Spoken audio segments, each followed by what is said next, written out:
Hi යාළුවනේ කොහොමද ඔයාලට? Welcome two our YouTube channel.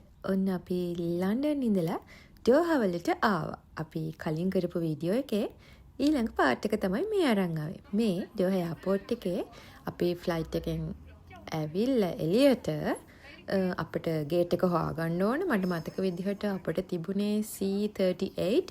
ඒ කියන්නේ Qatar Airways Doha to Colombo Bandaranaike international airport කියන ෆ්ලයිට් එක. ඉතින් අපි ගේට් C එකේ 38 කියන එක තමයි හොයාගන්න ඕනි වෙලා තිබුණේ. ඇත්තටම කටාර් එයාපෝට් එකේ මේ ලොකු එයාපෝට් එකක් නෙමෙයි, ටිකක් කාර්යබහුල එයාපෝට් එකක්. ඒ වුණාට මේ අර ඩුබායි වල වගේ හොයාගන්න අමාරු නෑ. ඔය අපි චුට්ටක් ඉතින් එයාපෝට් එකේ ඇවිත්දා. ඇත්තටම කියනවා නම් මෙහෙ මේ අර හැම දෙයක්ම හරි ලාභයි. දැන් මෙහෙ ලන්ඩන් වල හීත්‍රෝ එයාපෝට් එක ගත්තාම ඩියුටි ෆ්‍රී වල මේ ඔය තියෙන ඩියුටි ෆ්‍රී එක ඩියුටි ෆ්‍රී ඇත්තටම 2-3ක්ම තිබුණා. හරිම ගණන් හීත්‍රෝ වල මාර ගණන් ඔය පර්ෆියුම් ලිකර්ස් වගේ දේවල් හරිම ගණන්. හැබැයි හීත්‍රෝ එයාපෝට් එකේ ඩියුටි ෆ්‍රී එක කම්පෙයාර් කරනකොට කටාර් වල ඇත්තටම ගණන් අඩුයි.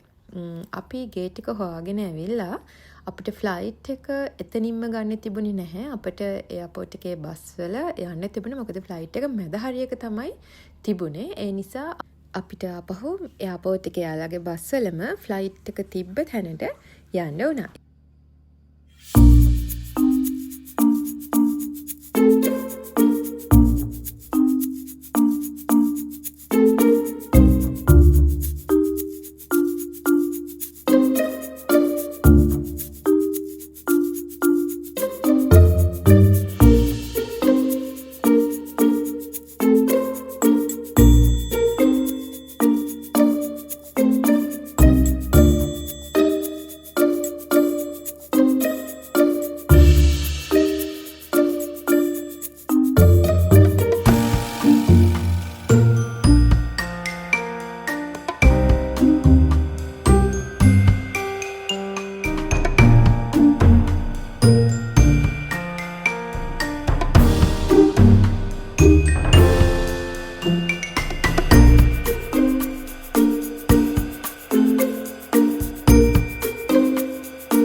බස්වලින් ඇවිල්ලා අපි මෙහෙම තමයි ෆ්ලයිට් එක ඇතුළට ගියේ.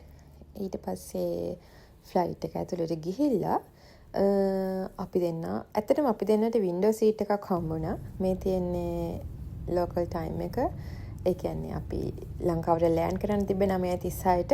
ඉතින් ඔන්නෝම තමයි. ඔය තියෙන්නේ ෆ්ලයිට් එක එන්න පටන් ගත්ත වෙලාව. ඇත්තටම හරිම එක්සයිටඩ්. පැය 6යි විනාඩි 40ක ගමනක් ආව කටාර් වලට එනකල් ලන්ඩන් ඉඳලා. දැන් අපි ආයෙ යන්න ඕනේ පැය 4යි විනාඩි 5ක් ලංකාවට ලෑන්ඩ් කරන්න.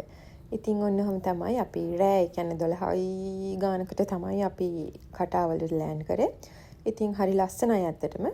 හැමතැනම ලයිට් දාලා කටාර් එයාපෝට් එක මාර ලස්සනයි. ඉතින් ඔහොම තමයි. එහෙනම් ඉස්සරහට බලාගෙන යන්න.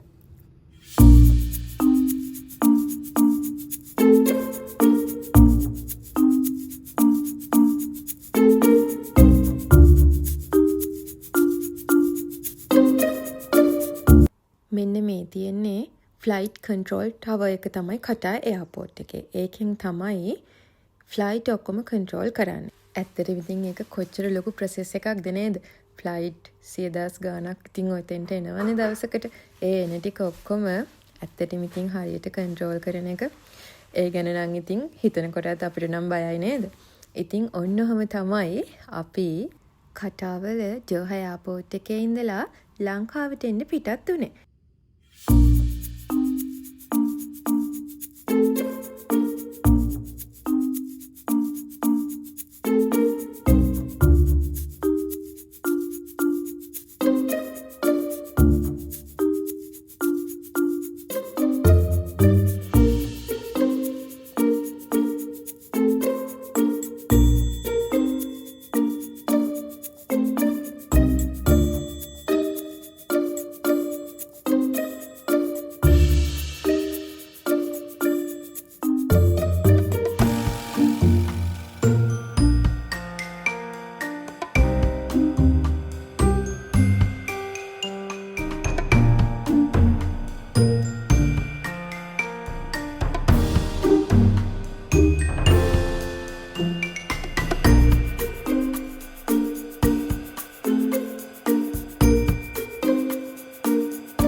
කියන්න ඕන කටා යාවෙස් වල කවුරු හරි කෙනෙක් ෆ්ලයි කරනවා නම් 100% රෙකමන්ඩ් කරන්න පුළුවන්.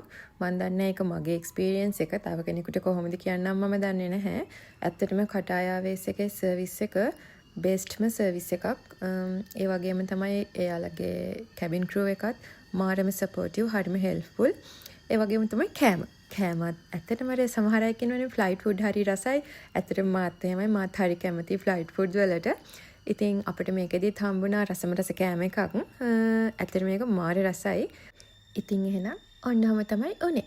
අපේ මේ වීඩියෝ එක බලලා සබ්ස්ක්‍රයිබ් කරලා කමෙන්ට් එකක් දාගෙන යන්න. ඊළඟ වීඩියෝ එකෙන් හම්බෙමු. පරිස්සමෙන් ඉන්න. බයි.